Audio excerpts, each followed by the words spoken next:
so Brandon's with us. Wow, okay, so suddenly, hi everybody. And welcome back to Ori the Blind Forest Part 3. We just got done seeing Kuro killing our brethren and sisters. And he just died. Well. That's one way to do it. I guess so. He's like, hey, that was our plan all along. Great job, Scene. It's like, give it the mean face, Scene. The mean face? Yeah, give it the mean face. Okay, so just checking out the art and everything. Like, I was thinking this in the last part, but I didn't say anything because I was letting you explain shit. But anybody watching, like, I can't be the only one who's getting some serious Dark Crystal vibes.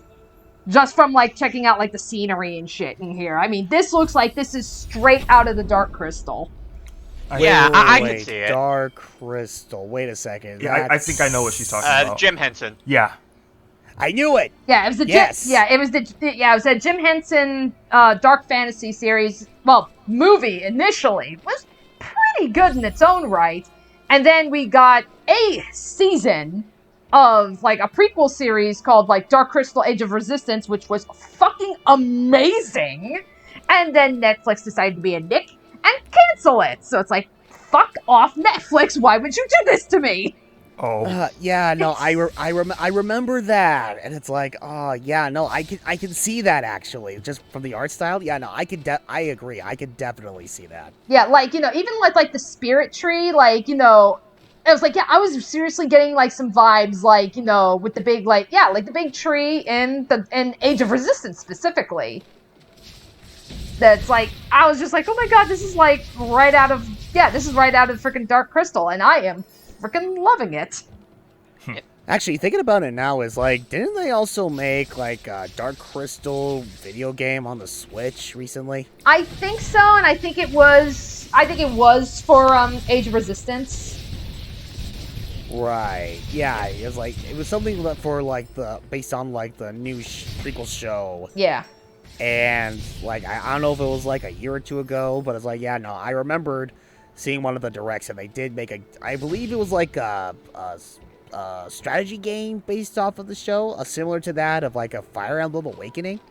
Yeah, I didn't get a chance to check it out or anything, so I mean, I have no idea.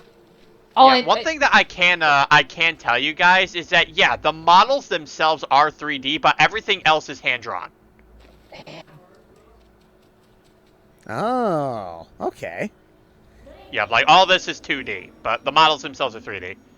Yeah, it's like, shoot, that's like, I think that was something I was gonna ask about, like, I believe, like, in part 1, actually, like, exactly, like, how did they end up handling, like, the animation and, like, art style, like, in general for this game? But it's like, alright, okay. Yeah, it's like, the 2D environments is like, okay, that was one thing. But never did I realize that, like, the models would be all 3D. Yeah, so, Scene is a bomb now. And that's how we destroy those things. Oh god, it's gone Killer Now Queen! the thing... exactly, I was about to say... Now the thing is, doing that does cost an energy cell. Okay. Alright, and those orb things that we saw there, that's the only way to destroy them too. You have to detonate them. Gotcha. Yeah, but, early game...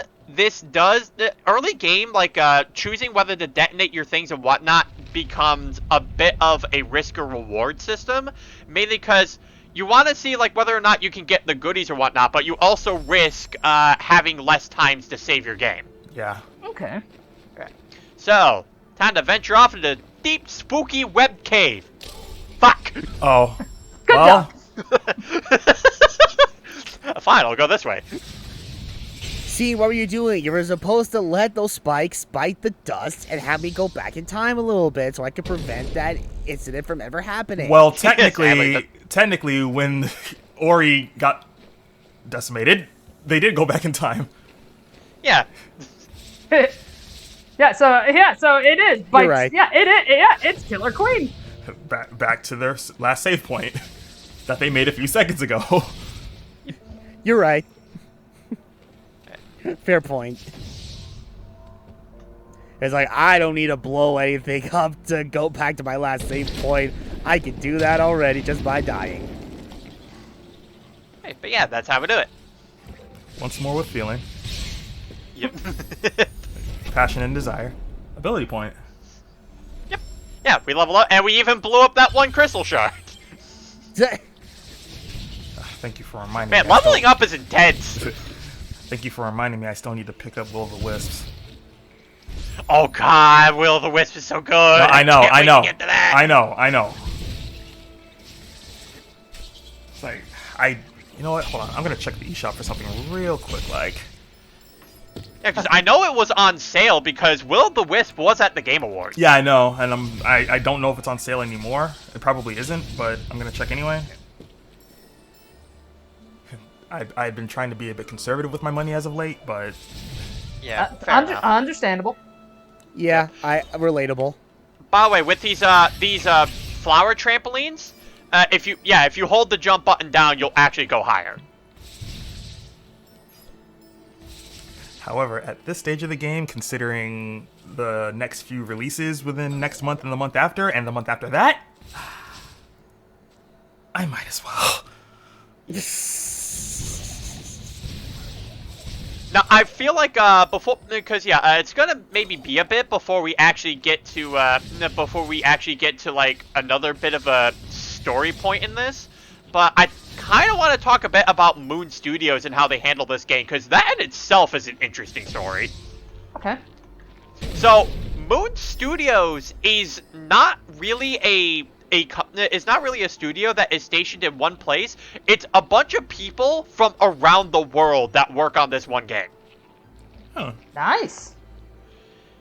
Yeah, they basically communicate with each other about, what kind of thing that they're looking for in the game. They play test their stuff, and it's just a really interesting look into just how this game came to be, with all these different kind of people from just all over the world just trying to bring this game to life. And the thing too is, at the time, Moon Studios, when making this game, they were not like a really big studio. They didn't have a lot of people working with them. Yeah. Huh. And again, it's like that's actually really interesting to hear, because like, again, like, this is long before, freaking quarantine, and everybody had no choice but to work remotely if possible. So that's where it was like, that was like apparently like a bunch of people were like, oh, hey, we can actually work remotely and still get our shit done. It's like, well, how about that shit? And it's like, well, Moon Studios beat you guys by like 5 years. Yeah. I'm just saying. Yeah. Time to see all the map. Oh, that's big. Now are you trying to go for 100%? Unfortunately, no. Mainly because there was just this one energy cell that kept eluding me throughout the entire playthrough.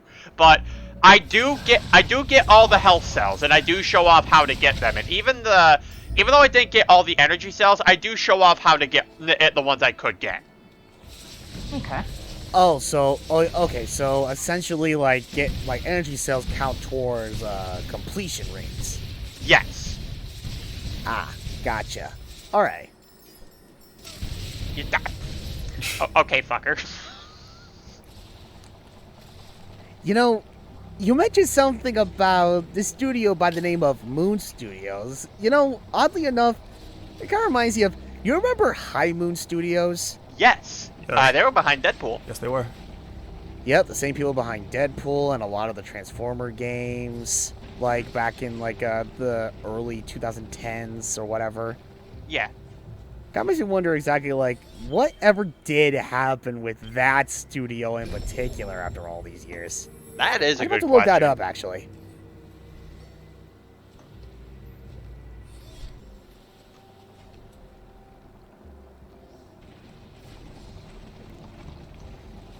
Interesting. We have Huh, Tiny alright. Ori pushing this giant rock. Huh, well, apparently High Moon Studio still has a website, so I mean, okay, I guess that's something. Imagine working on Deadpool 2. If only.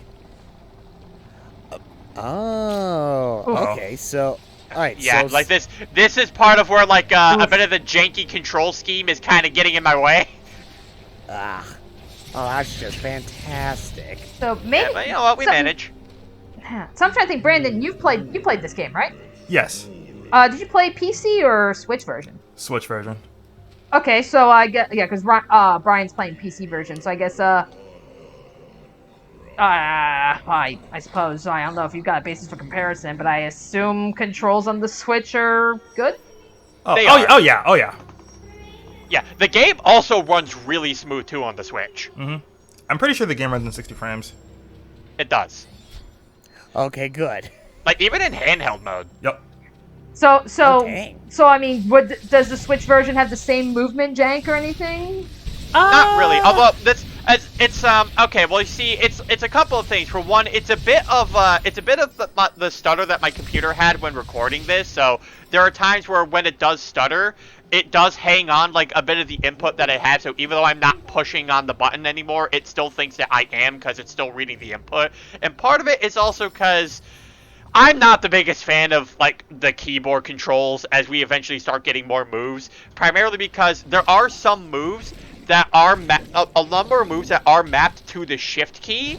So there are times too where because of that, I accidentally activate sticky keys. Sticky keys. No! Why is that even a thing? I don't know.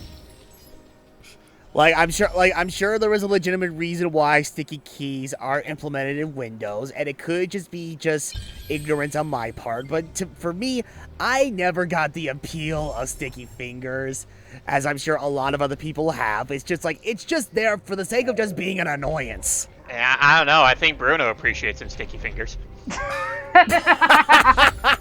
I wasn't gonna make the joke, but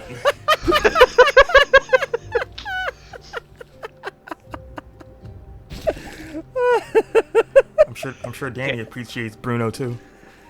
Oh fuck yeah! It's like, Brandon, you're talking about the girl who literally exclaimed, and I quote, "Oh my God, marry me, Bruno, please." I know. It's like so did every other fangirl in the goddamn franchise. By the way, follow us on Twitter if you haven't already. Yeah. By the way, so that upgrade that I eventually got with the ability points, what that now does is that all those map stone markers, they'll now show up on our map. So when we go to an area, we can see where they are. Okay. Convenience. Yeah. Yeah, there are upgrades for that for health cells and energy cells too, so you can eventually start, scouting for those. So what is this? What is this creature that is trying to spit at you? An abomination. Oh. Oof. It's like those. It's one of those attacking vines in Rayman. Only they've adapted, and they can now shoot projectiles. Yeah, essentially what you do for that puzzle is that you have them use their projectile to open up pathways for you. And then there's this guy. Oh, I remember this part. Yep. Yeah, he stole our light. We got to get it back from him. Yep. Yeah, and for the record, he goes by the name of Gumo.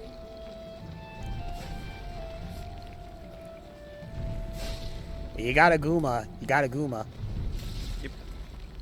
Also, that laser is instant kill, regardless of how much health you have. Okay, Crash. Oh, of course. Crash Man vibes, yeah. Yeah.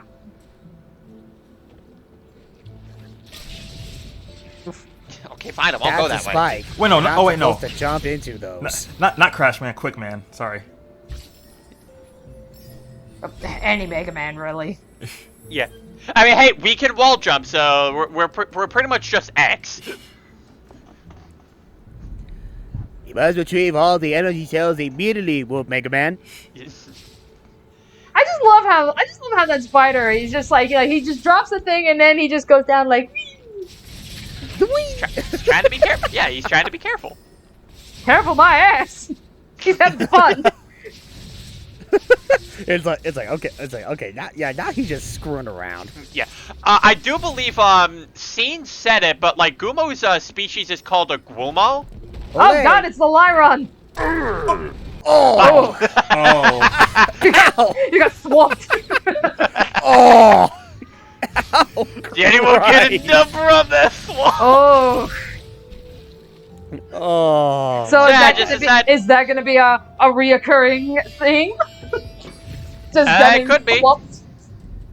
Okay, but yeah, that kind of spirit gate. So, to open those, it does cost our spirit energy to do it, and they'll have like different notches on them to show how much spirit energy that we need. Okay. Alright, and right there, it's like I was trying to check like if this was something that I could do yet, but no, I have to get past that using the double jump, which we don't have yet. Woo! Ah, dick! He pulled the knuckles. Hi! Oh. Thanks for showing me your home. It's like, oh my god, this place is a pigsty! There's spikes everywhere. Yeah, really. Like, yes, seriously, who covers their home in spikes?